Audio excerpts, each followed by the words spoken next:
Hi, എൻ്റെ പേര് Arjun K P. ഞാൻ ചെറുപുഴ സെൻറ് മേരീസ് ഹൈസ്കൂളിൽ പഠിക്കുന്നു. കൊച്ചേട്ടൻ്റെ കത്ത്.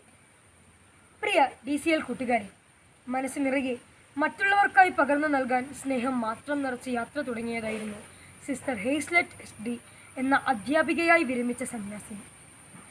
എന്നാൽ ഡ്രൈവർ സ്വിച്ചിട്ട് അടയ്ക്കേണ്ട ബസ്സിൻ്റെ ഓട്ടോമാറ്റിക് വാതിൽ അടയ്ക്കാതെ വേഗത്തിൽ മുന്നോട്ട് പോയ ബസ്സിൽ നിന്ന് സിസ്റ്റർ റോഡിലേക്ക് തെറിച്ചു വീണ് ഗുരുതര പരിക്കുകളെ അതിജീവിക്കാനാകാതെ നമ്മോട് വിട പറഞ്ഞു. കോതമംഗലം കോഴിപ്പിള്ളിയിൽ വെച്ചുണ്ടായ അപകടത്തിലാണ് ഇക്കഴിഞ്ഞ വർഷം ഊന്നുകൽ ലിറ്റിൽ ഫ്ലവർ ഹൈസ്കൂളിൽ നിന്ന് വിരമിച്ച് നിരവധി മേഖലകളിൽ സജീവ ശുശ്രൂഷ ചെയ്തു വന്ന നല്ല അധ്യാപികയായ സിസ്റ്ററിന് ഇന്നലെ 1/7/2026 ജീവൻ നഷ്ടമായത്. കാഞ്ഞിരപ്പള്ളി സെൻറ് മേരീസ് ഗേൾസ് ഹൈസ്കൂളിലെ അധ്യാപക സമൂഹത്തിൻ്റെ പ്രസരിപ്പായിരുന്നു ഏവർക്കും പ്രിയങ്കരിയായിരുന്ന സ്വപ്ന രാജേഷ് ടീച്ചർ.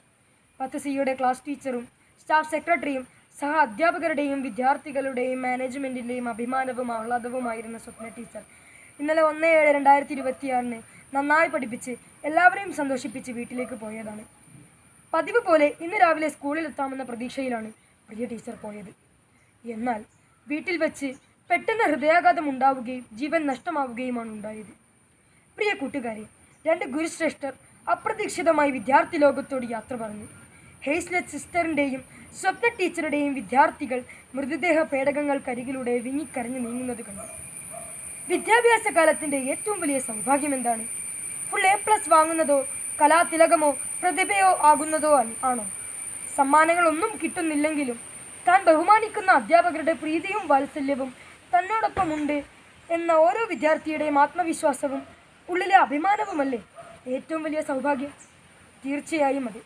അതിന് ആത്മാർത്ഥതയും സത്യസന്ധതയും ഉണ്ടായാൽ മതി. അധ്യാപകരോട് എത്രമാത്രം അടുപ്പമാകാം? അമ്മയോളം അച്ഛനോളം എന്നേ ഉത്തരമുണ്ട്. നമ്മുടെ ഭാരതീയ ദർശനത്തിൽ മാതാവും പിതാവും ഗുരുവും ദൈവതുല്യരാണ്. ഗുരുദേവോ ഭവ എന്ന് തന്നെയാണ് നമ്മുടെ പ്രമാണം. ദൈവതുല്യമാണ് ഗുരുസ്ഥാനം. ഗുരുത്വം എന്ന മഹാകൃപ വിദ്യാർത്ഥിയിലേക്ക് വർഷിക്കാൻ ഉള്ളിൽ വെളിച്ചമുള്ള ഗുരുവിന് മാത്രമേ കഴിയൂ. അതിനാൽ നമ്മുടെ എല്ലാ അധ്യാപകരെയും നമുക്ക് അങ്ങേയറ്റം ആദരിക്കാൻ ഒട്ടും ബാക്കി വയ്ക്കരുത്. അവരെ അമ്മയെപ്പോലെ സ്നേഹിക്കുക. സ്നേഹം ഒട്ടും കുറച്ച് കളയരുത്. അവരോട് ഹൃദയം തുറന്ന് സംസാരിക്കാം. മറ്റൊരവസരത്തിലേക്ക് മാറ്റിവെക്കരുത്. പിന്നീട് അവസരം കിട്ടിയെന്ന് വരില്ല. സ്വപ്ന ടീച്ചറിനോടും ഹേസ്ലെറ്റ് സിസ്റ്ററിനോടും പിന്നീട് പറയാനായി അവരുടെ പല വിദ്യാർത്ഥികളും മാറ്റിവെച്ചത് അവരുടെ ഉള്ളിൽ ബാക്കിയാവുകയാണ്. നമുക്കിന്ന് തന്നെ സ്നേഹാദരവുകളോടെ പുഞ്ചിരി മഞ്ചരികളുമായി നമ്മുടെ അധ്യാപകരുടെ മനസ്സിൽ ശിഷ്യവസന്തം തീർക്കാം.